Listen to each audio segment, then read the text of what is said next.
Halo semuanya, oke, assalamualaikum warahmatullahi wabarakatuh. Salam sejahtera bagi kita semua. Selamat siang.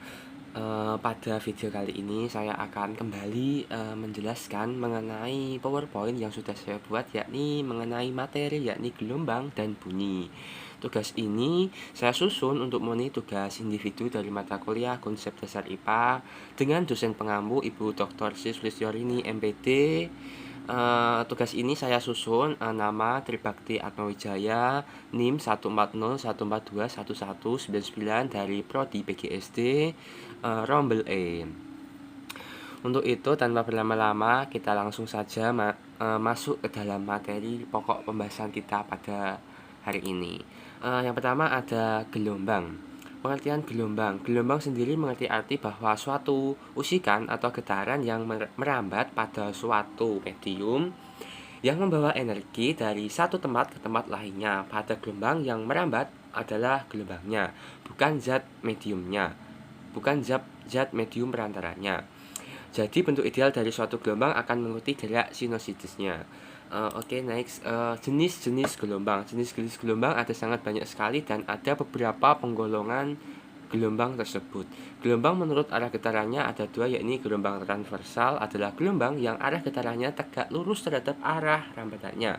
Sedangkan gelombang longitudinal adalah gelombang yang arah getarannya sejajar atau berimbit dengan arah rambatannya. Next, jenis-jenis gelombang berikutnya yang berdasarkan pengelompokan menurut amplitude dan fasenya dibagi menjadi dua, yakni gelombang berjalan dan gelombang diam. Gelombang berjalan mengerti pengertian bahwa gelombang yang amplitude dan fasenya sama di setiap titik yang dilalui gelombang. Sedangkan gelombang diam atau stasioner adalah gelombang yang amplitude dan fasenya berubah atau tidak sama di setiap titik yang dilalui gelombangnya. Berikutnya ada jenis-jenis gelombang menurut pengelompokan, yakni gelombang menurut medium perantaranya. Gelombang menurut medium perantaranya juga dibagi menjadi dua, yakni ada gelombang mekanik dan juga gelombang elektromagnetik. Gelombang mekanik memiliki pengertian yakni gelombang yang di dalam perambatannya memerlukan medium perantara. Hampir semua gelombang merupakan gelombang mekanik. Yang kedua yakni gelombang elektromagnetik. Gelombang elektromagnetik memiliki pengertian bahwa gelombang yang di dalam perambatannya tidak memerlukan medium perantara. Contoh dari gelombang ini yakni sinar gamma, sinar X, sinar ultraviolet, cahaya tanpa inframerah, gelombang radar, gelombang TV, dan gelombang radio. Next. Sifat-sifat gelombang. Sifat-sifat gelombang ada beberapa, yakni yang pertama ada diferensi gelombang, merupakan perbuatan bentuk salah sebuah gelombang ketika gelombang merambat melalui suatu medium. Yang kedua ada pemantulan gelombang. Pemantulan gelombang memiliki pengertian yakni ketika sebuah gelombang menabrak sebuah penghalang atau sampai di ujung batas, maka akan mengembalikan suatu medium yang dirambatinya. Yang ketiga yakni pembiasan gelombang. Pembiasan gelombang yaitu jika gelombang datang pada suatu permukaan batas yang memisahkan dua daerah dengan laju gelombang berbeda. Sebagian gelombang juga akan dipantulkan dan sebagian yang lain akan ditransmisikan atau diteruskan. Berikutnya ada sifat-sifat gelombang yang keempat, yaitu diferensiasi gelombang. Difraksi gelombang adalah suatu pembelokan atau penyebaran gelombang karena melewati suatu celah kecil atau ujung sebuah penghalang. Yang kelima yakni inferensi gelombang. Interferensi gelombang adalah ketika dua gelombang koheren atau memiliki frekuensi dan selisih fase tetap bertemu, maka akan terjadi interferensi gelombang.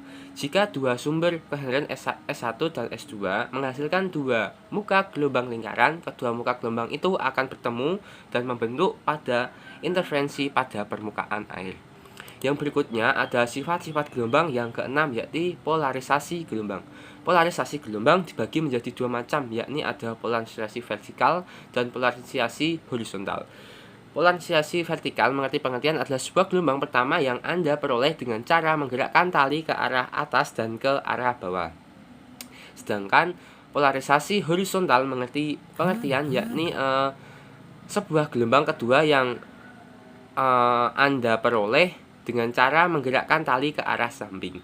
Berikutnya, sifat yang terakhir dari sebuah gelombang yakni efek Doppler. Efek Doppler adalah ketika gelombang dan penerima bergerak saling mendekati frekuensi yang terdeteksi lebih besar daripada frekuensi sumber. Jika suatu sumber, gelombang, dan penerima bergerak relatif satu sama lain, frekuensi yang terdeteksi oleh penerima tidak dengan frekuensi sumbernya. Oke, baik. Yang kedua yakni mengenai bunyi. Bunyi sendiri mengerti pengertian bahwa salah satu jenis gelombang dalam fisika adalah gelombang longitudinal yang sudah dirasakan oleh indera pendengaran. Selain itu, bunyi merupakan suatu yang dipengaruhi oleh benda yang bergetar. Benda yang menciptakan bunyi disebut juga dengan sumber bunyi. Selanjutnya ada sifat-sifat bunyi.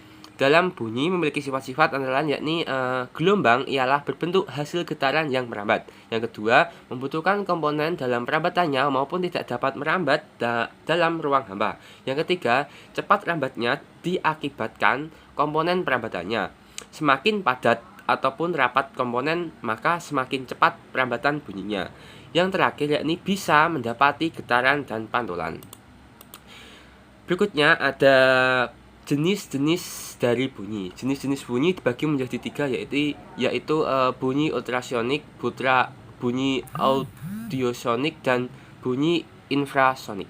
Yang pertama, bunyi ultrasonik. Bunyi ultrasonik ialah bunyi yang mempunyai gelombang kurang lebih 2000 Hz. Bunyi ini tidak dapat didengar manusia dan hanya dapat didengar oleh hewan, misalnya lumba-lumba dan kelelawar. Yang kedua yakni bunyi audiosonik. Bunyi ini adalah bunyi yang mempunyai gelombang kurang lebih 20-20.000 Hz. Bunyi audiosonik ini adalah bunyi yang dapat didengar manusia dan makhluk hidup lainnya. Yang ketiga yakni bunyi infrasonik. Bunyi ini adalah bunyi yang mempunyai gelombang kurang lebih 20 Hz. Bunyi ini tidak dapat didengar manusia. Hewan yang memiliki kapasitas mendengar bunyi ini misalnya anjing, laba-laba, dan juga jangkrik. Berikutnya ada daftar pustaka yang saya gunakan dalam saya membuat PowerPoint interaktif ini. Ada beberapa daftar pustaka yang saya gunakan, yakni bisa teman semua lihat dalam slide berikut ini. Next. Terima kasih untuk pemaparan materi yang bisa saya sampaikan. Semoga teman semua dapat menerima dan dapat menjadikan manfaat bagi teman semua yang sudah menonton video PowerPoint interaktif dari saya ini. Dan apabila dalam penyampaian video PowerPoint interaktif ini saya terdapat kesalahan-kesalahan maupun kesalahan ucapan maupun kesalahan penulisan dalam PowerPoint saya pribadi meminta maaf. Terima kasih sudah berpartisipasi dalam menonton video dari saya. Terima kasih. Akhir kata, wassalamualaikum warahmatullahi wabarakatuh. Selamat siang, salam sejahtera bagi kita semua.